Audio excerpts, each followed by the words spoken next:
My name is Grace, and I'm 29. My older sister just told me I should eat in the kitchen because adopted children don't get a seat at the table with the real family. Every single person at that table erupted in laughter, as if it was the most brilliant joke they had ever heard. I scanned the faces of the people I had called my family for my entire life, watching them wipe away tears of mirth as my own heart fractured into a million tiny shards. And then I smiled. I reached into my purse, pulled out a crisp envelope, and let it drop onto the center of my mother's prized porcelain dinner plate. "You might want to get your lawyers on the phone," I said, my voice as steady as granite. "We have a meeting tomorrow morning about Mom and Dad's will.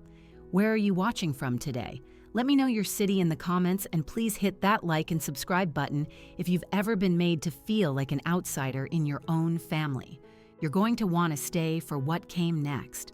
Now let me take you back, because this whole mess didn't start at that dinner party. It started 6 months ago, the day my entire world collapsed. Mom and Dad contracted a severe case of pneumonia within days of one another, while my 3 older siblings, Michael, Jessica, and Emily, were suddenly far too concerned with their own well-being to come visit. I was the one who packed a bag and moved in to care for them. I left my own children with my husband, David, and for weeks the hospital became my home. My siblings, of course, had their justifications. Michael claimed a crucial project at his investment firm was too demanding to risk getting sick. Jessica insisted her young boys needed their mom at home. Emily just said point blank she couldn't stand to see them so weak. But me, I was there for every moment. I held their hands. I conferred with the medical staff. I was forced to make unthinkable decisions about life support and experimental drugs. The nurses all knew me by my first name. The doctors would seek me out for consent when a hard choice had to be made. When Mom needed a signature to approve a risky new treatment, it was my name on that dotted line. When Dad's breathing became labored and they needed someone to monitor him through the night, I was the one who slept in that horribly uncomfortable visitor's chair until my back cried out in protest and my neck was a solid knot of pain. While my siblings were sending bouquets of flowers and brief texts asking for updates, I was living the nightmare in real time, watching the 2 people I loved more than anything else in the world fade away, despite every effort of modern medicine. Mom passed away on a Tuesday morning. I was holding her hand, whispering promises that I would look after Dad and ensure he was never alone. Dad followed her just 3 days later. I swear his last words to me were, "Look after Grace." At that moment, I thought he was asking me to take care of myself emotionally, to get through the grief. I had no concept of what he truly meant, of the plan he and Mom had put into motion during those long, agonizing months. The funeral was a full-blown production. Suddenly, all 3 of my siblings were front and center, weeping dramatically for the audience, accepting condolences as if they had been the ones at the bedside all along. People kept coming up to them, thanking them for being so strong through such a difficult time, praising their courage. The bitter irony was not lost on me as I stood there hollow-eyed from 6 months of actual hands-on caregiving, of real sacrifice and love in action. Do you know the strange thing about being adopted into a family that already has biological kids? No matter how deeply your parents love you, your siblings will never ever let you forget that you're different. It wasn't always malicious, not at first. It was just little comments, tiny remarks that chipped away at your sense of belonging. Well, you're not our real sister. Or, Mom and Dad had us, but they had to pick you from a catalog of strangers. It starts as simple childhood cruelty on the playground, but it doesn't just stop. It grows up with you. As adults, they had perfected the art of subtle exclusion, the kind that's almost impossible to call out without sounding overly sensitive or paranoid. There were family photos taken at gatherings I was never told about. Holiday traditions I'd only learn of by seeing their posts on social media. Inside jokes would come to a screeching halt the moment I entered a room, leaving me standing awkwardly in the silence. feeling like an intruder in a conversation about shared memories I was never a part of. My own children's birthday parties were events my siblings were consistently too busy to attend, even though they never missed the celebrations for each other's kids. It was a death by 1,000 cuts, each wound so small that complaining about it would seem petty, but the collective effect was devastating for someone who just wanted to feel like they belonged. The message was always there, hanging in the air. You're family, but not really.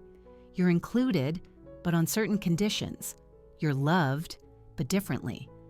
But Mom and Dad were my sanctuary. They never, not for 1 second, made me feel like anything other than their cherished daughter. When I was failing math in middle school, Dad spent hours with me at the kitchen table, patiently explaining equations, never once showing a hint of frustration.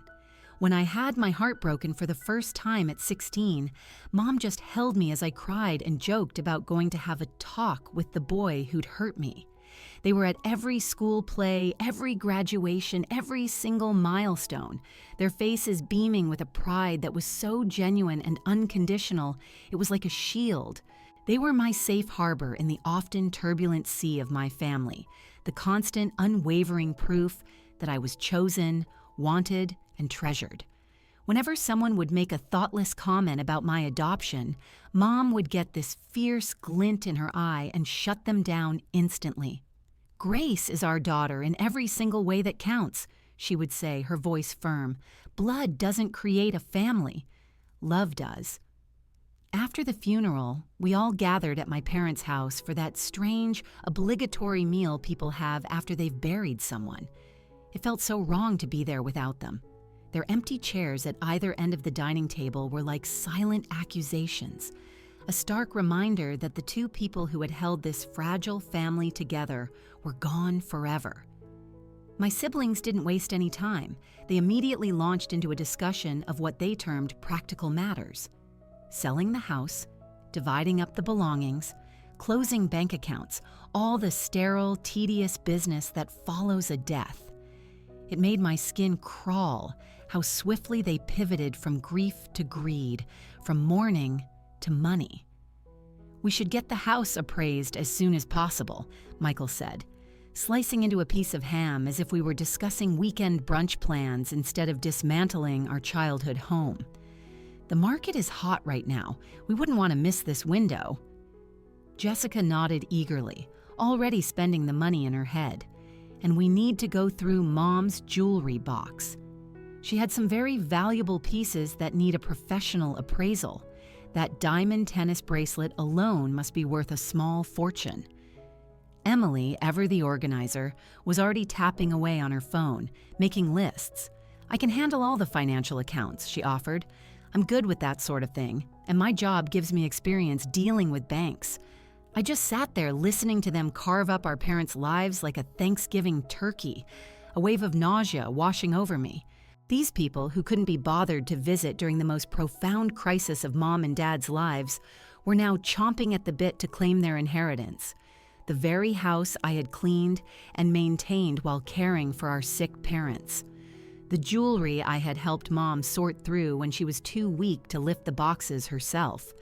The bank accounts I had helped Dad manage when he couldn't remember his own passwords.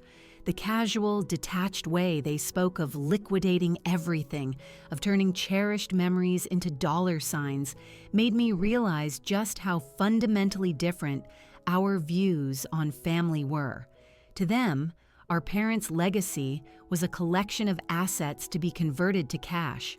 To me, it was a sacred archive of a life built on unconditional love.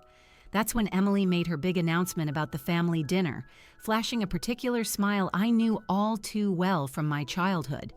It was the smile that meant she was about to say something that sounded perfectly pleasant but was lined with hidden barbs. "We should do this the right way," she declared, gesturing around the table as if chairing a board meeting. "A proper family meal to honor Mom and Dad's memory. I'll host it at my place next weekend. We can make it a real celebration of their lives." Michael and Jessica jumped on the idea, chattering excitedly about bringing their spouses and kids, turning it into one of those perfect multi-generational events that would look fantastic on social media. When Emily's gaze landed on me, her smile had that familiar, sharp edge I'd come to recognize over decades of subtle slights. "Grace, you'll come too, of course. Though, maybe you could handle the food. You know, Mom always said you were the best cook in the family. It would be such a wonderful way for you to honor her memory." The coding was subtle, but for anyone who had grown up navigating these treacherous family waters, it was unmistakable. "Come to the family dinner, but stay in your place. You can be the help, not an honored guest. You can contribute your labor, but don't you dare expect equal standing." Jessica then chimed in with her own helpful suggestion that felt like another twist of the knife. "Oh, that's a perfect idea. And Grace, could you possibly pick up some of those dinner rolls Mom adored? You know, from that little bakery near your place she always raved about? It would just mean so much to have them there. I should have seen it coming. All the signs were there, a trail of breadcrumbs leading straight to a trap. The way they would huddle together, whispering when they thought I wasn't paying attention. The phone calls that would abruptly end the moment I walked into a room. This sudden, uncharacteristic interest in a family dinner that conveniently required my labor, but not my input. But I was still drowning in grief. I was still utterly exhausted from months of around-the-clock caregiving, and a part of me was still desperately clinging to the hope of belonging to this family I'd never quite managed to fit into, despite a lifetime of trying, so I agreed. Just like I always did. I spent the next 3 days preparing for that dinner. I made all of Mom's favorite dishes from scratch. I bought expensive wine that I couldn't really afford. I even got my hair styled because I wanted to look my best for what I had convinced myself would be a meaningful gathering to remember our parents. I showed up at Emily's immaculate suburban home, my arms laden with food and my heart filled with a fragile hope that maybe, just maybe, our shared loss would finally bring us together. Maybe losing our parents would force us to remember what was truly important: each other. The bonds of family. The love that was supposed to transcend all the petty differences and ancient resentments. For the first hour, it was actually pleasant. It almost felt like the kind of warm, easy family gathering I had always dreamed of. We shared anecdotes about Mom and Dad, laughing about their funny quirks and ingrained habits. We talked about keeping their memory alive and preserving family traditions. I started to let my guard down, thinking perhaps I had been wrong, that I'd been reading malice into their actions where none existed. Maybe they really did want to honor our parents and support one another through this awful time. I should have known better. I should have trusted my gut about the people who had spent decades showing me exactly who they were. The shift happened over dessert. Just as I was beginning to relax, to believe this camaraderie might be genuine, it all came crashing down. I had brought Mom's famous apple pie, the exact recipe she had taught me when I was 12 years old, standing on a step stool just to reach the kitchen counter, her patient hands guiding mine as we crimped the crust together. As I was carefully cutting slices and placing them on Emily's expensive china, she stood up and cleared her throat, a clear signal that a formal announcement was coming. The room fell silent, and I felt that old, familiar sinking feeling in the pit of my stomach, the one I had learned to associate with the moments right before my siblings reminded me of my place in the family hierarchy. "Before we finish for the night, there's something important we need to discuss," Emily said, her voice dripping with that artificially sweet tone she always used right before delivering a particularly sharp blow. Have you ever had that feeling, that sickening certainty that something terrible is about to happen, but you're completely powerless to stop it? That's what washed over me as Emily flashed that practiced fake smile of hers, the one that never ever reached her eyes. Michael and Jessica were watching me with unreadable expressions, and I realized with a jolt of clarity that this entire evening, the pleasantries, the shared memories, the fleeting warmth, it had all been a carefully orchestrated prelude to whatever was coming next. "The thing is, Grace," Emily went on, setting down her fork with a theatrical flourish. We've all been talking, and we believe it's time to address the elephant in the room regarding Mom and Dad's estate. My stomach plummeted like an elevator with its cables cut, but I forced my face to remain a neutral mask, a skill I'd honed over years of hiding my true feelings from them. "What elephant?" I asked, even though I was already starting to see exactly where this was going and why they'd wanted me to cook and serve them before dropping this bomb. Michael leaned forward, adopting his professional banker's voice, the one he used when he wanted to sound reasonable and authoritative while delivering bad news. "Look, we all know Mom and Dad loved you, Grace. Nobody is disputing that. But, legally speaking, inheritance typically passes down to the biological children, unless there are very specific provisions made otherwise. It's just how these things are handled in most families."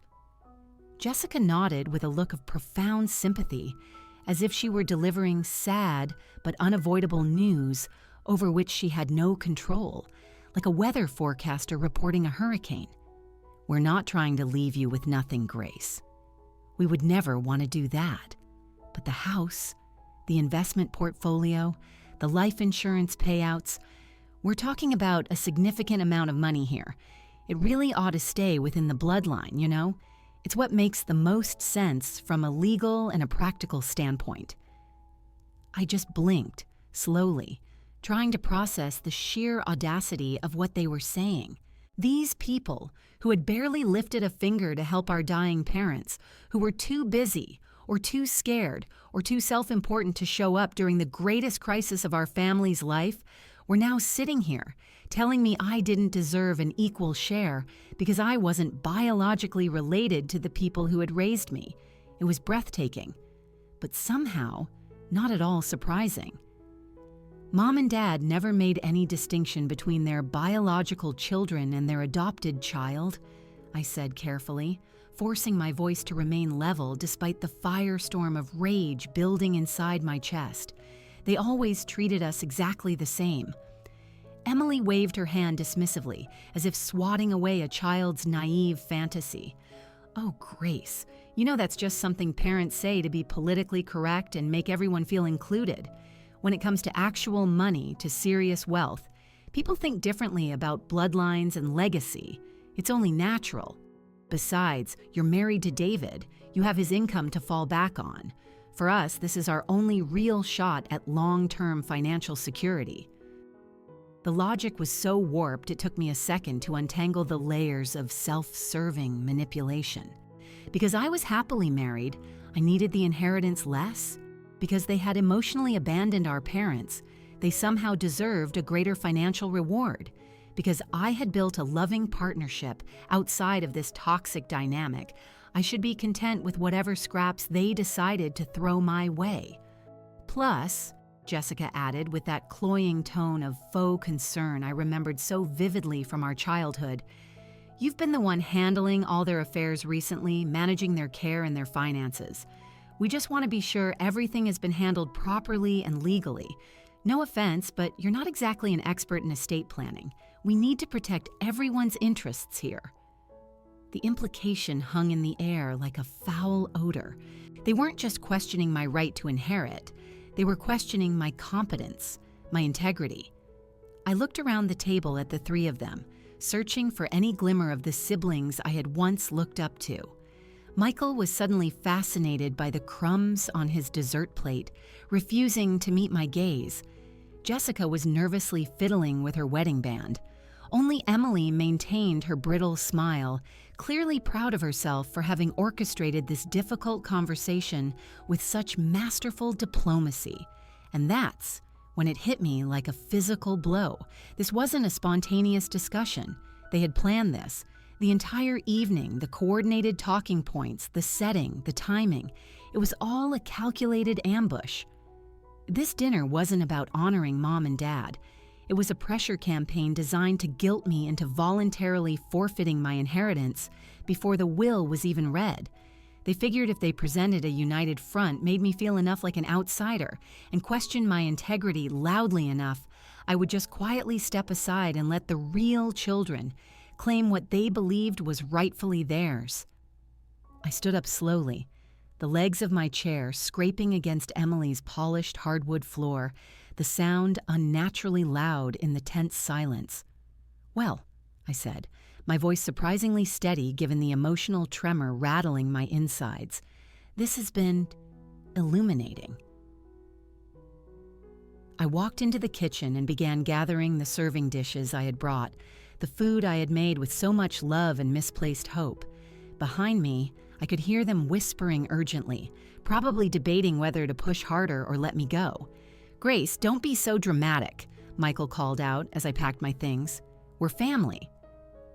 We can work this out like reasonable adults. There's no need to get emotional and make this more difficult than it needs to be." Reasonable. As if anything about this was reasonable.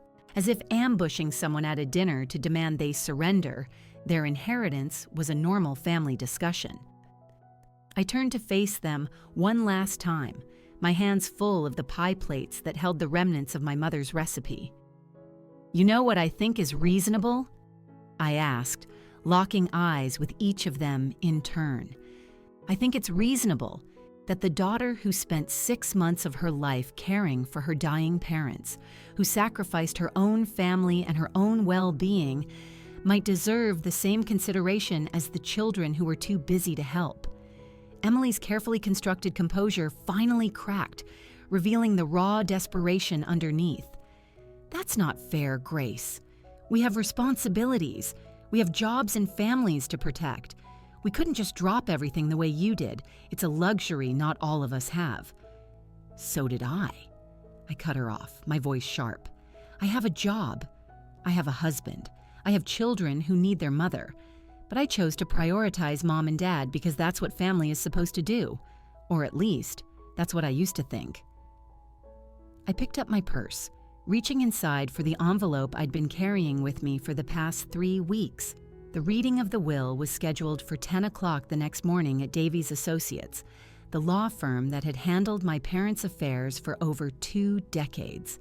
I arrived 15 minutes early, dressed in my best black suit and carrying a leather portfolio David had bought me for my birthday. Tucked inside that portfolio was the letter from my parents, along with copies of every single document I had handled during their final months: medical bills, insurance forms, financial statements, the powers of attorney. I was leaving nothing to chance with this family. My siblings were already there when I entered the conference room, huddled together like a war council, planning their next move.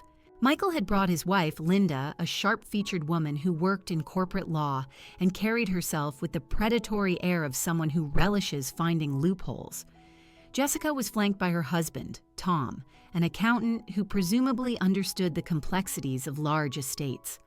Emily sat by herself, but her eyes were puffy and red, betraying a night of either tears or sleepless rage. The family lawyer, Mr. Arthur Davies, was a kind, grandfatherly man in his 70s who had known my parents since before they adopted me. He greeted me with genuine warmth, shaking my hand and offering his condolences with a sincerity that felt like a balm on my raw nerves. "Grace, your parents spoke of you so often, especially in these last few months. They were so incredibly proud of the way you cared for them, the way you put your own life on hold to ensure they weren't alone." I saw my siblings exchange a quick, meaningful glance at his words.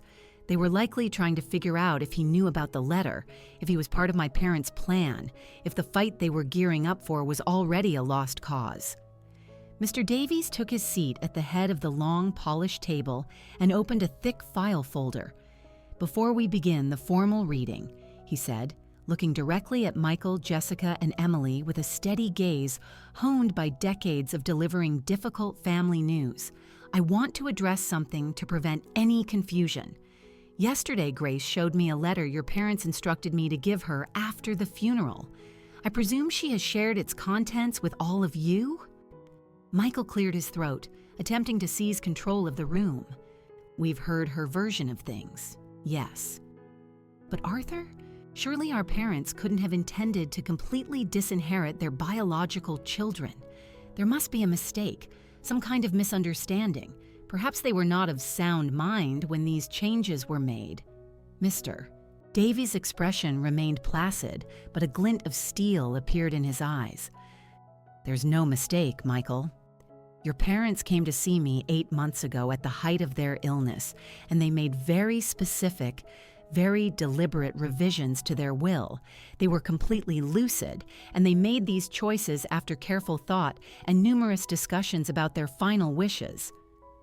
Jessica leaned forward, her voice taking on a desperate, pleading tone. But Arthur, that's not like them at all. They always treated us equally. They never played favorites. This is so out of character for the parents we knew. Did they? Mr. Davies asked quietly, his simple question hanging in the air like an unanswered indictment. Because from what I observed during my many visits to discuss their estate, Grace was the only child who was ever present for those conversations. She was the one asking about their care, ensuring their wishes were understood, and handling their needs while they were dying. The room fell into a heavy silence, broken only by the hum of the air conditioner. Mr. Davies opened the will and began to read in his measured, professional tone. The language was dense with legalese, but the message was devastatingly clear. Everything. The house valued at $350,000. The investment portfolio worth another $200,000. The life insurance policies, totaling $250,000. All of it was left to me. Not 1 cent was designated for Michael, Jessica, or Emily. They were only mentioned by name in a clause that explicitly stated they were to be excluded from any inheritance. But that wasn't even the most shocking part. They were being excluded from the document and couldn't get any inheritance unless there was undue influence. "This is outrageous," Michael sputtered, his face turning a blotchy red. She obviously manipulated them when they were sick and vulnerable. Mr. Davies's voice remained calm but carried a clear warning. "I would be very careful with accusations of undue influence, Michael. Your parents came to me independently, without Grace present to enact these changes. They were exceptionally clear about their reasoning." Linda, Michael's lawyer wife, leaned forward with the intensity of a shark smelling blood. "We want to see all the documentation, medical records to prove competency, witness statements, any video recordings that might exist. This kind of radical deviation from standard inheritance practice screams coercion or diminished capacity." I finally found my voice after sitting in stunned silence through their performance. "Coercion?" I asked, looking directly at Linda, my voice cold. "You mean like the coercion of spending 6 months sleeping in a hospital chair? Or managing their medications and paying their bills while your husband was too busy with a crucial project to visit his dying father even once?" Emily burst into tears again, but this time it felt performative, a calculated ploy for sympathy. "Grace, how can you just sit there and act like you deserve all of this? We're family. We grew up in the same house. Doesn't that mean anything to you?" The performance was impressive. I had to give her that. She'd always been a master at playing the victim. Jessica tried a different tactic, reaching across the table toward me with pleading eyes. "Grace, please. Tom and I are really struggling right now. The kids need braces and we're behind on the mortgage. You know we'd do the same for you if our situations were reversed. Would they?" I distinctly remembered calling Jessica in a panic when Dad had fallen, and I couldn't lift him myself, and she told me she was busy with her book club. I remembered begging Michael to help with some of the financial paperwork, and he'd claimed it was a conflict of interest with his job. Mr. Davies cleared his throat, regaining control of the room. "There are a few more items," he said, pulling another document from his folder. "Your parents also left specific instructions regarding any challenges to this will." He handed me a sealed envelope with my name written in my dad's neat script. "Grace, this is for you. They instructed me you were only to open it if your siblings decided to contest their wishes." My hands trembled slightly as I broke the seal. Inside was another letter, along with copies of legal documents and what looked like photographs. I read it silently, my eyes widening with each sentence as I realized just how thoroughly my parents had anticipated this exact scenario. "What does it say?" Michael demanded, his voice tight with desperation. I looked up at my siblings, at these people who had just spent an hour assassinating my character. "It says," I began, my voice clear and strong, "that if anyone contests this will through legal channels, they immediately forfeit any and all rights to family heirlooms, photographs, and personal mementos. Everything. Mom's wedding ring, Dad's service medals, generations of family photos, all of it gets donated to charity." That threat hit them harder than the financial blow. You could see the realization dawn on their faces.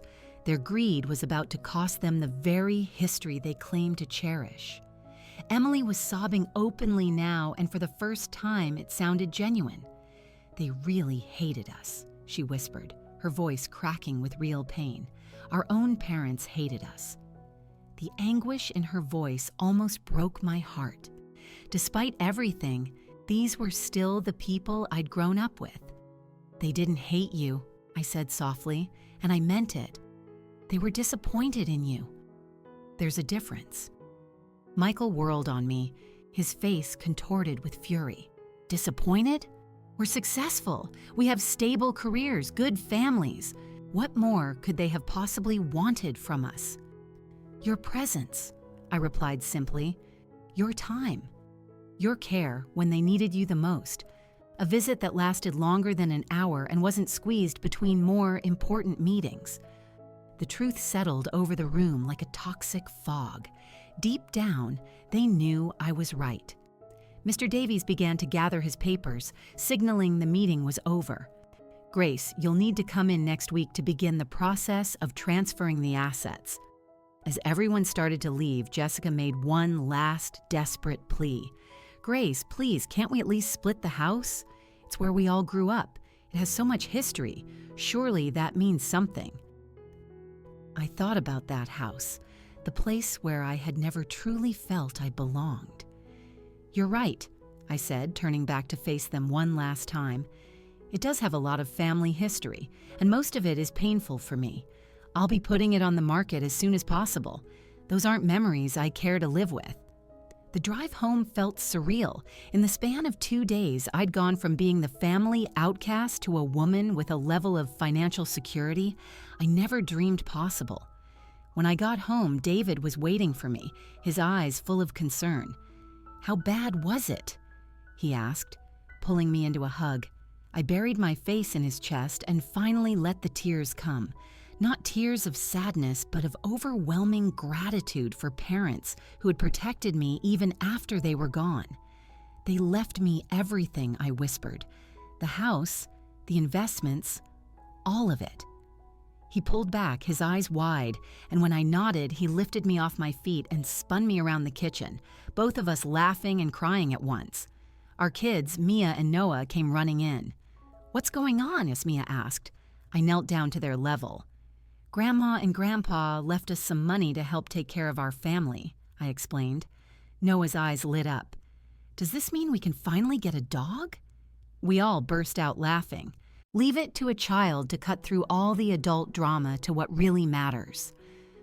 A few weeks later, I was in the grocery store when I heard a familiar voice call my name. It was Maria Flores, a social worker from the hospital who had been a great source of comfort during my parents' illness. After we chatted for a bit, her expression grew serious. "Grace, I hope you don't mind me asking, but you mentioned you were adopted, right?" I nodded. "There's a situation at work," she said, her voice low. 2 little girls, sisters, 3 and 4 years old. Their parents both died from COVID complications about 6 weeks ago. They're in the system now, with no close relatives able or willing to take them both." My heart seized. 2 little girls, their world shattered. "Why are you telling me this?" I asked, though a part of me already knew. Maria smiled gently. "Because I saw how you were with your parents. I saw how much love you had to give. I just thought, maybe you'd want to know about them." I drove home in a daze, her words replaying in my mind. 2 little girls who needed someone to choose them. When I told David, he was quiet for a long moment. "What are you thinking?" he asked. "I'm thinking about what it felt like to be 4 years old and wonder if anyone was ever going to want me," I said. The process took 8 long months of paperwork, interviews, and background checks, but finally, we brought Isla and Rose home. That first night, as I tucked them into their new beds, Rose looked up at me with her big, dark eyes. "Are you really our mama now? Forever?" I smoothed her hair back from her forehead. "Forever and always, sweetheart. You're home now." A year later, I was hosting Sunday dinners in our new, bigger house. As I watched Mia teach her new sisters how to make friendship bracelets while Noah helped David at the grill, I felt a sense of wholeness I'd never known. My phone rang. It was Emily. "Grace," she said, her voice timid, "I saw the adoption announcement. You all look so happy." She apologized, and I told her I had forgiven her months ago. "But forgiveness doesn't mean we can go back," I said. "Too much has happened." After I hung up, David wrapped his arms around me. Everything was perfect. If this story resonated with you, please like and subscribe for more stories about hope, resilience, and the power of chosen family. Because sometimes, the family we build is so much stronger than the one we are born into. End of story.